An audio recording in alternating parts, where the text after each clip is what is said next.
Hello mtumishi. Ya habari ya leo. Mi niko salama.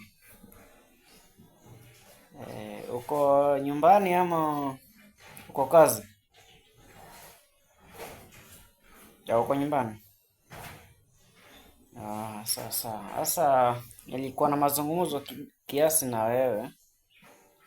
Sijui kama itawezekana tuongee kwa simu ama mpaka tukutane. Tunaweza ongea kwa simu? Sawa sawa, lakini ni asiri, ni asiri maanake si mambo ya kawaida. Hapo mahali uko na nani? Uko peke yako? Sawa. Sasa mi niko na shida mtumishi, nilikuwa naomba usaidizi kutoka kwako. Nilikuwa nahitaji maombi, nisaidie na maombi, manake kuna mambo yenye inanisumbua. Eh,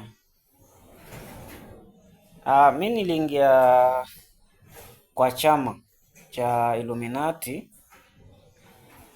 Na sahii wananisumbua sana, wanasema nitoe kafara,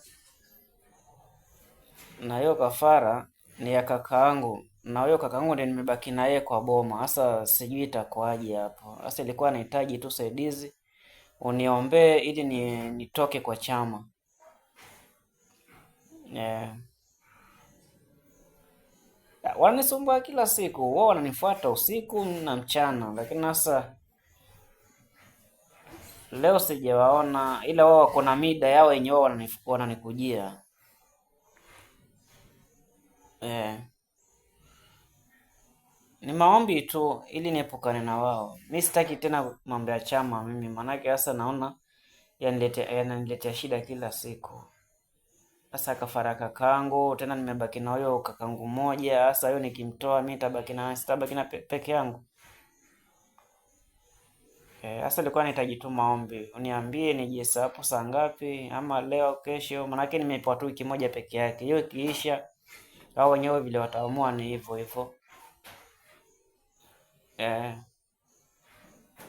Kesho kama saa ngapi?